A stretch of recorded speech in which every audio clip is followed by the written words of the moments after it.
Welcome everyone to Male Fuzz TV. I am Peter and today I'm going to be talking about Something Very Bad Is Going to Happen, episode 5. It's called I Think You Just Saved My Life. So, spoilers for the episode. This is a Patreon sponsored review, so thank you very much to Alison for making the pick. So, last episode kind of put the cards on the table. We got this curse. She's been told that she's going to die if she doesn't marry her soulmate, and if she backs out of the wedding, the curse will pass on to the other family, and she'll have to become the new witness. My most intriguing element getting into this episode was how this was going to kind of work with her and Jules, of all people, being the one who kind of also knows this. At least he's heard it, right?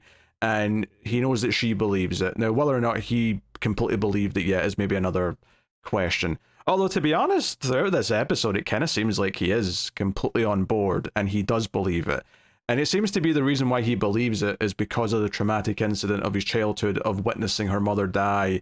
And he kind of seems to take her dying wish of, like, don't let this happen to my daughter, to heart. He seems to really care. If it wasn't for that specific part of it, you might actually think he's, like, fallen in love with Rachel or something, with the way he seems to really obsess over trying to prove that her and Nikki aren't actually soulmates. It sounds almost like a jealous thing if it wasn't for the context of everything else. And I think even his wife, Nell, seems to maybe even have, not suspicions per se, but she does seem to be very taken aback by how much he seems to care about deconstructing this relationship. Like he cares a little bit too much about it. So it makes sense that Jules doesn't necessarily believe in soulmates, though, or at the very least that it's highly unlikely you found yours, because it's not like him and his wife are like that happy, right? Because he's still a dick, right? But that's kind of why it's interesting that he's kind of this ally, potentially. Having said that, by the time we get to the end of this episode, the beans are spilled and other people have heard about this curse. Now, that doesn't mean that anyone else actually believes the curse and doesn't just think Rachel's crazy or having a mental breakdown of some kind, but it is out in the open by the end. At least this is a belief that is happening. So, yeah, I mean, I think the episode largely revolves around one event, which is the kind of, I think they say it's the rehearsal dinner, but most of it's like the cocktail party before the dinner itself. The dinner doesn't come until the very, very end when she makes the big speech. But it's effectively a lot of Rachel trying to convince herself that she is marrying her soulmate, right? There's a lot of, I mean, the episode starts effectively with Jules saying, hey, how sure are you that Nikki is your soulmate?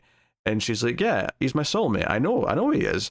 And he's like, yeah, but, you know, like, come on, like, if you were to give a percentage, like, what percentage are you at? And she's like, 92%. And he says, well, if you were getting on a plane and the pilot said there's a 92% chance we're going to make it to our destination safely, would you get on the plane? And she's like, yeah. And this is actually a decent bit of foreshadowing, because the story of how Rachel and Nikki met actually turns out to involve being at an airport and her being scared to go on a plane because she had a bad feeling. In fact, the title drop in this episode is when she's telling that story and she goes to say the sentence, I had this feeling that something very bad was going to happen. When she starts saying the title, like a music sting hits and you don't hear the rest of it, and the title just comes up on the screen. So they're playing around episode to episode with how they have the title come up. Sometimes at the start, sometimes at the end, and then here it's like a good chunk in at a moment where it comes up in the episode. But deconstructing this story of how they met ends up being like a big part of this, and a big part of what Jules is obsessed with, because he thinks there's something fishy about it. And what's really strange is that it feels like he's trying to catch out his brother Nikki in a lie, and ultimately does by the end. Where, you know, early on there's this seed of doubt, because, you know, Rachel does kind of do an okay job of, like, schmoozing with all these family members that show up. There's a montage, and she seems to be doing all right just telling the story of how they met over and over again. But there's moments, there's times where she kind of, like, zones out a little bit, or you can see it kind of fading, and she's really, like, is taking some extra effort, and there's this extra sense of trying to convince herself that this is this perfect destiny story of fates intertwining, of her and Nikki meeting. And the story is basically that she was scared to get on a plane, and she was seemingly the last passenger for the plane who was getting her name called, But turned out there was one more. The cute guy, who turned out to be Nikki, who said, hey, you okay? And she said she has a bit of feeling something very bad's going to happen, that the plane might not make it. And he said, F it, let's drive. And they ended up driving across country together. And she saw this as her fateful meeting of her future husband once they kind of fell for each other. And the title of the episode comes from him saying to her when they got in the car, I think you just saved my life. Although someone does question, did anything actually happen to the plane? Turns out it didn't. But that's the story. And it gets a nice reaction. She tells it over and over. I think the first hole that's poked in it is like, why was he there? He was visiting some friend. And Rachel goes out of her way to ask him, like, that seed of doubt's put in her, I think by Jules, and she asks him, hey, what friend were you visiting again? And he does have an answer. He's like, oh, it was this guy, my roommate from college. You remember? You met him. And he describes him to her, and she's like, oh, yeah, him. And it kind of goes away. But Jules throughout the episode is like researching, and he's specifically looking into like the girl that Nikki dated previously. And I was like, wait, are you trying to like figure out if your brother's done something bad to someone before or something? Like, what are you doing here? And it turns out that what he's looking for is that Nikki had been dating a girl named Nikki as well, so that wasn't confusing. Girl Nikki, as he keeps calling her. He had broken up with her. Now, he had not went to Jules and Nell's wedding, and he had said apparently that he had a stomach bug and he couldn't fly to, wherever the wedding was happening, here presumably at the winter cabin. And this was happening because the wedding was in March, and then the story was that he and this girl Nikki broke up a month later. That was in February, and then the breakup was allegedly in March. However, when Rachel's telling the story of how they met, she says it was February when she's asked. So he puts two and two together, and it leads to this big culmination scene where they're telling the story again, and there's a lot of people standing around, and Jules starts heckling. He starts jumping in and asking questions and pointing out plot holes effectively, and it's a little uncomfortable. But notably, Rachel, when she hears one or two details, she's like, no, I actually kind of want to hear the answer to this, right? But Nikki does start noticeably getting frustrated. And those elements that aren't quite adding up is that, wait, she said February, you said you started dating in March, and my wedding was in March, you never showed up.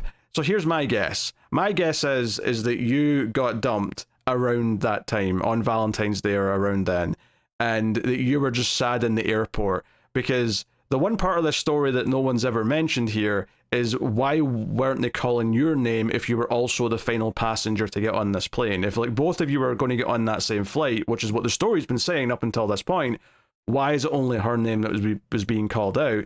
And the only answer to that is because you were never getting on that flight. You were not a passenger on that plane. You just saw an attractive woman looking worried, and you thought, I'll take my chance, an adventure, as he puts it. This will be an adventure to go and see if I can get anywhere with her.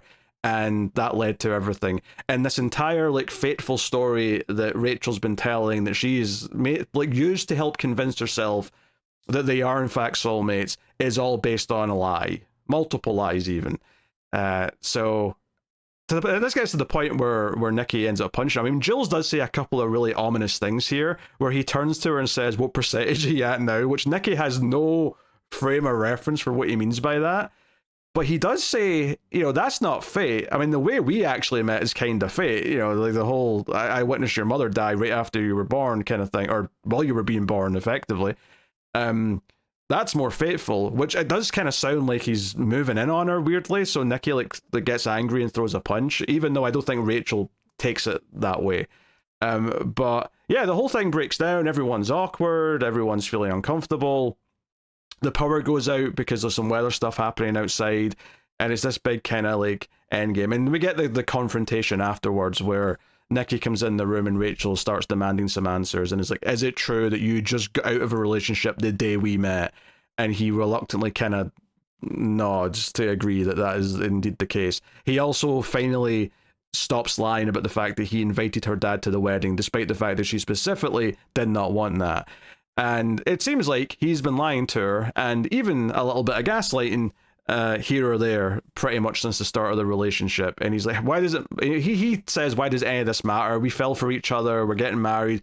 Does it matter if the starting scenario was exactly what you thought it was?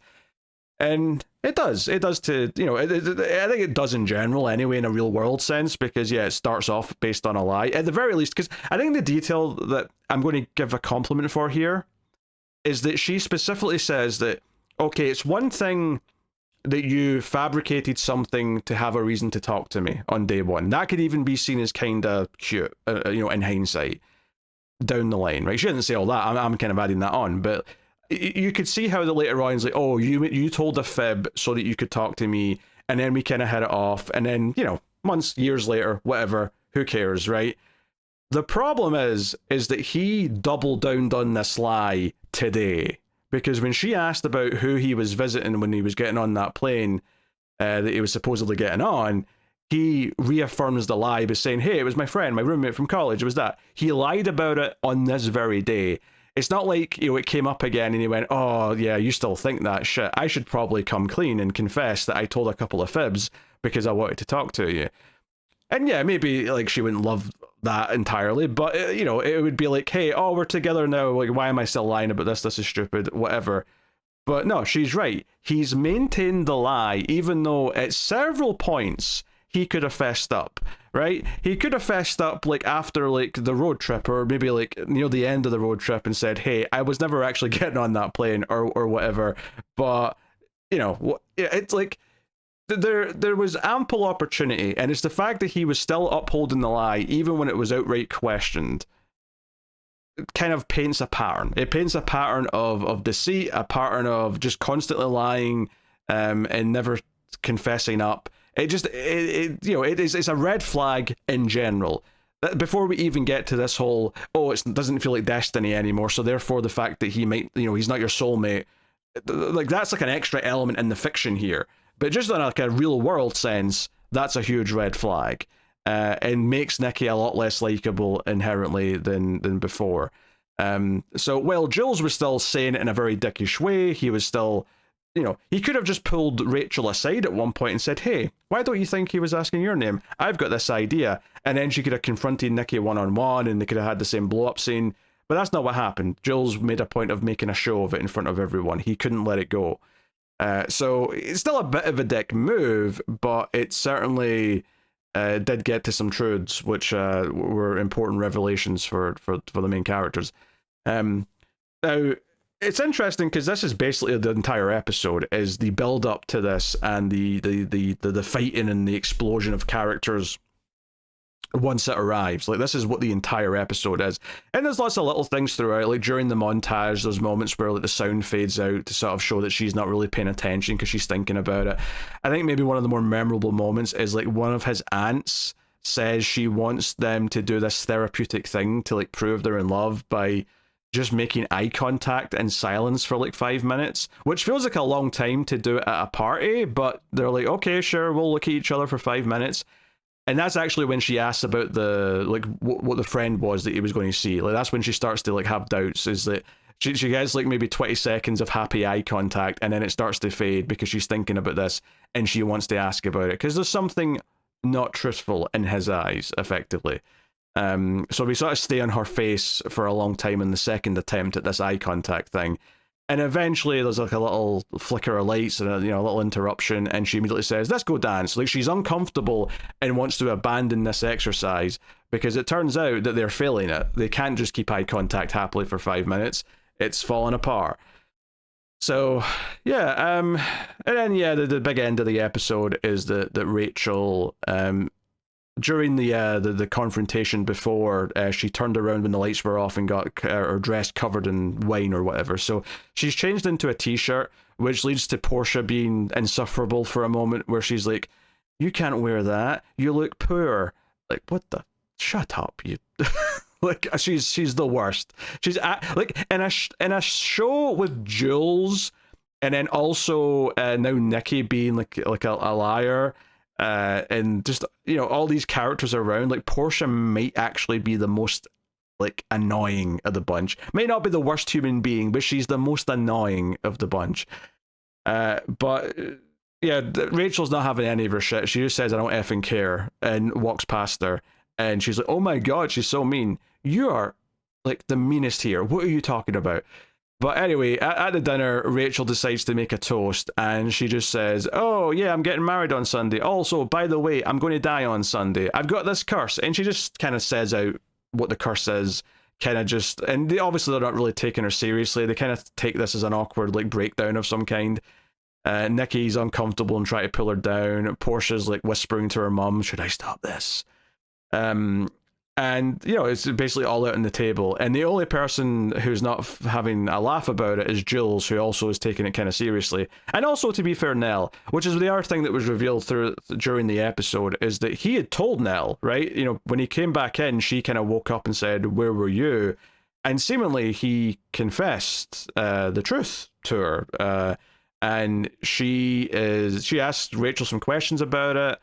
Rachel sort of tries to say, "No, he's definitely my soulmate for this reason or that reason." Nell does not look very convinced, but she's not necessarily as invested as Jules is. But at the end of the episode, when this dinner party's happening, those two are sitting there looking very serious, whereas everyone else is just uncomfortable at like all the weird, crazy things that she's just said.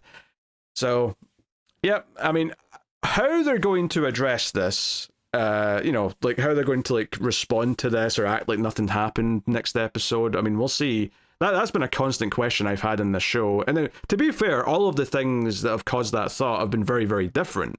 Like her being grabbed by a mysterious man who turned out to be her father, versus, like the implication of death or whatever from other episodes. Like, they've all been very different things that have made me go, how do we even like react to this next episode? But it is interesting that yeah, we have at least one other character who believes that it's real, and is determined to save her. Maybe it's the only good thing Jules has ever tried to do in his life, so he's clinging to it just that little bit more. Yeah, I mean, as far as my feelings on the episode goes, like it's very focused. It feels like it knows what it wants to like build up to by the end, and I think that it's commendable in that effort. It's probably like a tighter episode as far as like structure and writing goes because of that. Like, I wouldn't say that it makes me feel that much more positive about the show as a general rule, just because it doesn't necessarily make me care more about the central predicament or like how it's telling its story. But this one didn't have any weird kind of like stuff that like I would cut out. It didn't have anything that felt like it was wasting time on. It wanted to just build and build and build to this kind of reveal, which then in turn is like Rachel stopping to pretend that she's okay and that she's marrying her soulmate, that she's convinced herself she is. That falls apart, and she kind of just lets it all out at the end of the episode. That's what this episode's about. It's the build up to that moment, and it does it fairly well, right? All the times where she's like losing herself a little bit in the story, or the happy montage where she's telling it over and over again and getting drunk while she's doing it. Like, this is all kind of this like process of denial, and then kind of the ugly truth getting in the way of like, no, like, here's why all this stuff is not true, and why this stuff isn't as ironclad as you thought it was, and letting that all come out at the end. So it's a very tight episode in terms of what it's doing and what its focus is. I do almost wonder though if there was more potential to like have like Jules trying to help her like with no one else knowing about anything for a while, for like another episode or two. And now it's kind of weird that everyone's heard about the curse. Admittedly, he may be the only person who believes her and is still trying to actively do something about it with her, but we'll see how that maps out. That said, though, Jules doesn't seem to understand the curse that well, because he does turn to Rachel and says, "I just saved your life," after he exposes everything, and that's when Nikki actually throws the punch. That's the part that really pisses him off, is he kind of throws his own line back at him. I don't think he understands the curse, because no, if she backs out of the wedding now, then the curse just passes on to all them, so that's not a happy thing. Like, I mean, I'm assuming it's too late now. I mean, again, I was questioning this last episode, is when is the cutoff? When is, like, if you're just thinking about getting married and you decide not to, surely that doesn't count as, like, backing out of the wedding, but presumably once you've set a date and you've people are assembling for it, whenever that cutoff is, I'm pretty sure we're past it. So, anyway, that's my feelings on the episode of something very bad is going to happen. It's very focused, and there's little details of just showing how they're kind of different people. She's a little bit more, he's rich and preppy. She's more kind of, a bit edgier, I guess. As someone puts it, they say she looks edgy, which he takes as a compliment, but obviously they're kind of looking down on her a little bit as they say it. So, yeah, I mean, we'll see. We'll see how this shapes up in future episodes. But let me know what you thought of this one in the comments below. Like, subscribe, all that stuff helps out a bunch if you do. And of course, you can support everything over at patreon.com/MaleFuzzTV. And thanks to everyone who already does. But that is me. Thank you once again for watching or listening. I do appreciate it. Keep watching TV. Have you got any vanilla?